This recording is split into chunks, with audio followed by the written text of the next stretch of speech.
क्या आप जानते हैं कि सद्दाम हुसैन इराक के सबसे ताकतवर मुस्लिम हुक्मरान थे और उन्होंने अपने 26 लीटर खून से कुरान लिखवाया जो आज भी इराक में मौजूद है।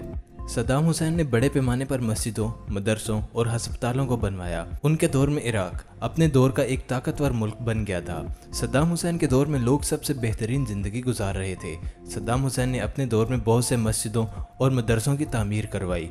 उनकी बनाई गई मस्जिद उम्मुल कुरा को आज भी लोग बहुत दूर दूर से देखने के लिए आते हैं। सद्दाम हुसैन ने इस मस्जिद के मीनार स्टड मिसाइल की तरह बनवाए और ये वही मिसाइल थे जिससे सद्दाम हुसैन ने इजराइल पर हमला किया था। स्टड मिसाइल की तरह बने ये ऊंचे मीनार आज भी दुश्मन के दिलों में खौफ पैदा करते हैं। सद्दाम हुसैन ने जो कुछ भी इराक के लिए किया वो आज तक कोई नहीं कर पाया। उनके दौरे हुकूमत में इराक साइंस और टेक्नोलॉजी के मैदान में आसमानों को छूने लगा। उन्होंने बहुत बड़े पैमाने पर लेबॉर्ट्रीज और टेक्निकल इंस्टीट्यूट्स को बनवाने का काम सरअंजाम दिया जिनसे लाखों लोगों ने तालीम हासिल की और इराक की खिदमत की। और इन्हीं के दौरे हुकूमत में इराक खतरनाक मिसाइलों को बनाने में कामयाब हुआ। एक मैगजीन है न्यूज़ इंटरनेशनल। इस मैगजीन के मुताबिक सद्दाम हुसैन के दौर में इराक सबसे ज़्यादा और तेज़ तरीन तरक्की पजीर मुल्क था। उन्होंने बहुत बड़े पैमाने पर अस्पतालों, स्कूलों और सड़कों का काम किया जो कि आज भी इनके बनाए जाने की गवाही देते हैं। सद्दाम हुसैन वो पहले हुक्मरान थे इराक के जिन्होंने मदरसों में साइंस की तालीम को लाजमी करार दे दिया। इनके दौरे हुकूमत में साइंस की तालीम हर इदारे में, खा वो दीनी मदरसा हो या स्कूल, साइंस लाजमी पढ़ाई जाती थी। सद्दाम हुसैन की मकबूलियत ने सारे रिकॉर्ड तोड़ दिए। इसके साथ साथ वो अरब ममालिक में सबसे मशहूर इंसान भी थे। अमेरिका ने सद्दाम हुसैन को कई बार कत्ल करने की कोशिश की। यही वजह है कि सद्दाम हुसैन जब भी बाहर निकलते तो पहले उनके हमशक्ल को गाड़ी से रवाना किया जाता ताकि सद्दाम हुसैन को बचाया जा सके। सद्दाम हुसैन वो पहले सदर थे इराक के जिनके खाने को डॉक्टर और साइंसदान चेक करते थे। सद्दाम हुसैन ने अपनी पूरी ज़िंदगी इराक को दुनिया का सबसे ताकतवर मुल्क बनाने में लगा दी और कई मरतबा ऐसा होता था कि वो पूरी रात सो नहीं पाते थे। सद्दाम हुसैन कब और कहाँ होंगे ये उनके अलावा और किसी को मालूम नहीं होता था। सद्दाम हुसैन ने इराक में पहली बार सख्ती से कानून लागू करवाए। उनके दौरे हुकूमत में अफसर या फौजियों को ऐशो इशरत की ज़िंदगी जीने से मना कर दिया गया था। और इसकी एक मिसाल ये है कि उन्होंने दर्जनों सियासतदानों को ओहदे से सिर्फ इसलिए हटा दिया कि वो लग्जरी गाड़ियों में सफ़र किया करते थे। सद्दाम हुसैन को फिज़िक्स, केमिस्ट्री, हिस्ट्री और मिलिट्री साइंस में महारत हासिल थी।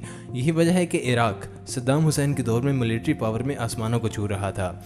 इनकी लाइब्रेरी में हिस्ट्री, टेक्नोलॉजी, इस्लामी तारीख, बहुत से बहादुरों और दानिश्वरों की किताबें मौजूद थीं।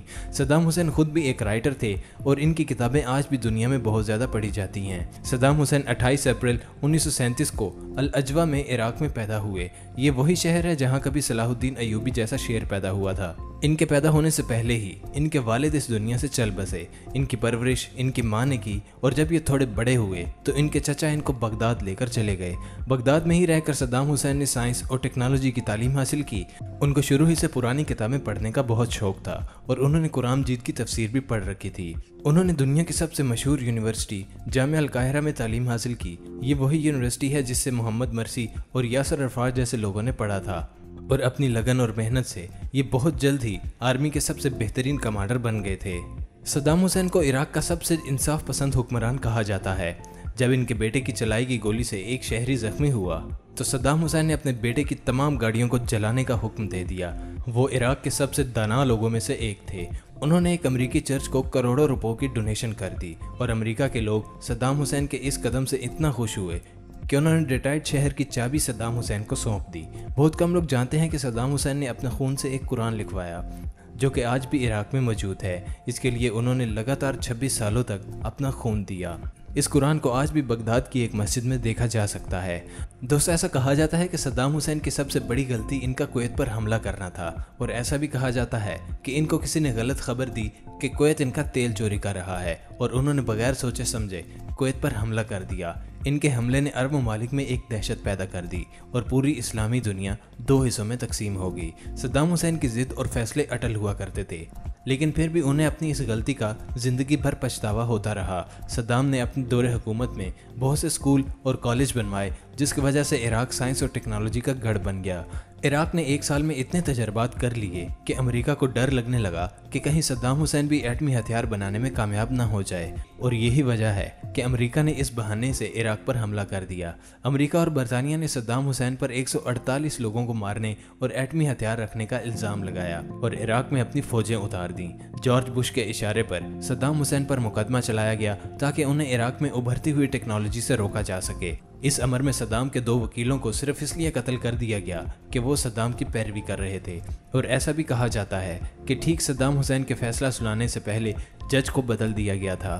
फिर वही हुआ जो अमेरिका और इस्लाम दुश्मन चाहते थे। 30 दिसंबर 2006 को सद्दाम हुसैन को फांसी देने का हुक्म दिया गया। फांसी से पहले सद्दाम ने वजू किया, नमाज अदा की और कुरान की तिलावत करते हुए तख्तादार की तरफ बढ़ते गए। इनके दाएं हाथ में कुरान था और बाएं हाथ में तस्बीह और मुसल्ला। फांसी पर चढ़ने से पहले उन्होंने कुरान जल्लाद के हवाले किया और अल्लाह अकबर के नारे के साथ अल्लाह तक पहुंच गए।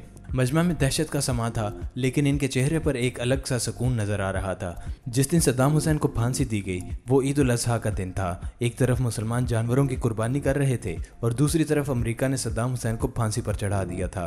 और फांसी पर चढ़ते वक्त उनके माथे पर एक भी सलवट नहीं थी और उनके जुबान पर कुरान की आयतें जारी थीं। सद्दाम ने इस कपड़े को भी पहनने से मना कर दिया जो कि आमतौर पर फांसी के वक्त मुंह पर चढ़ाया जाता है। सद्दाम वो पहले इंसान थे जिनकी मौत का मंजर पूरी दुनिया ने देखा। जब इनको फांसी के लिए ले जाया जा रहा था तो उनकी सिक्योरिटी में लगे लोग रो रहे थे, क्योंकि उन्होंने आज तक इतना बेहतरीन इंसान नहीं देखा था।